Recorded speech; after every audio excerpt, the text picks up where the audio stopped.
for Jung, the hero's journey was the journey inside the unconscious, and that would be perhaps in some sense that the willingness to face everything terrible that's happened to you and to think it through and to articulate it and to come to grips perhaps with your own capacity for malevolence. That was a really important part of Jungian ideas, that the first step towards individuation, which is the manifestation of your full self, let's say, was the discovery of your shadow. And your shadow is the part of you that will do terrible things under the right circumstances, and maybe even without that much provocation. And you know, and it's a terrifying part of you to come into contact with, because it's sort of the way that you're specifically attached to the archetype of evil. That's a good way of thinking about it. And you know, modern people, they don't really think much about the idea of good and evil, but that's because most of them are so damn naive, you can just barely even comprehend it.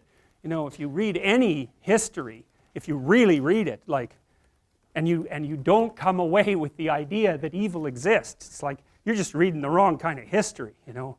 It's just unbelievable what people can do to each other. And we're so imaginative, you know. And one of the things I figured out about people, the reason that we have the knowledge of good and evil, let's say, is that because we're self-conscious and we know about ourselves, we know about our own vulnerability, right? You know what hurts you. You really know what hurts you, way more than an animal knows. And so, and you're also creative, and so once you know what hurts you, man, you can really hurt someone else. And you can do it in such a creative way. You can draw it out, you can make it excruciating, you can take people apart physically and psychologically, and you can keep them, say, even right on the edge of death, so that you can keep doing that endlessly. And you know, that happens a hell of a lot more than you think it happens. It happens a lot.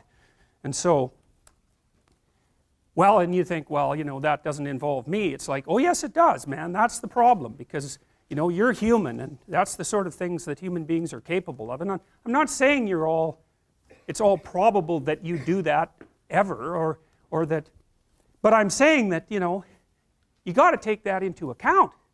When you're looking at the world and you think about all the perpetrators out there, it's not like there's perpetrators and there's victims. That isn't how it works. It doesn't work that way at all. And so the horrors of humanity, as well as the noble elements of humanity, are all elements of your central being. And for Jung, and this is the terrible thing, for Jung, the pathway to higher wisdom was through the terrible portal of, well, you could say hell, for that matter. Really. And so who wants to do that, man? It's like, no. You know, like maybe you're resentful about something. Well, you probably are, because like everybody's resentful about something, you know. And resentment is just a vicious emotion. It's really useful. It's really useful, because if you're resentful about something, it either means that you should grow the hell up and accept the responsibility and quit sniveling around and whining, or it means that someone actually is oppressing you and pushing on you too hard and bullying you and demeaning you, and you have something to say or do that you're not saying or doing. And no wonder you're not saying or doing it, because, you know, it can be really dangerous to say things or do them to free yourself from being oppressed. You can get in a lot of trouble in the short term for doing it, so it's easier just to not say anything, sort of day after day. In the short term you protect yourself, but it just crushes you.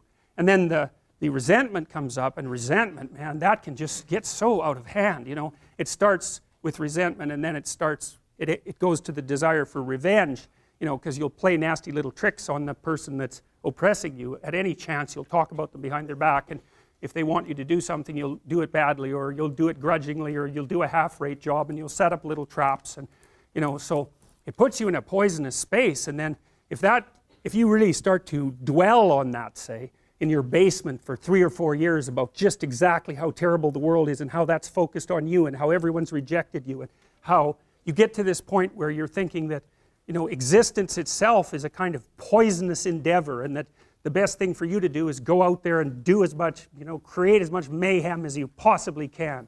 And if you really get to a dark place, you think, I'm going to create as much mayhem as I possibly can by targeting the most innocent thing I can possibly imagine. And then you end up shooting kids in Connecticut. And that's how you get there. And so that's a bad road, man. There's dark things down there. But you can go there, and people do. And they go through the hole of resentment. And so resentment can tell you, you've got something to say. You bloody well better say it. You gotta free yourself from what's oppressing you. You have to stand up for that, because otherwise you become oppressed, and then once you're oppressed, that's just not so good. And so, like in your marriage and your relationships, you got to tell people what you're thinking. You don't have to assume you're right. That's a whole different story, because you're not, because you're, you know, ignorant and you're biased, and, you know, so you're not right, but you can stumble towards the expression of yourself, and then you can listen to the other person and hope that they tell you some way that you're stupid that's useful, so you can be a little less stupid in the future, because wouldn't that be good? And so, you know, you go after the unknown. You don't protect what you know. You already know what you know. You go after what you don't know. That's why you have to talk to people you don't agree with. That's why you have to talk to your enemies, because they're going to tell you things you don't know. You could even listen to them. It's possible they know a thing or two you don't know. But people don't like that, you know. They just talk to people who think the same way, and then they just stay stupid.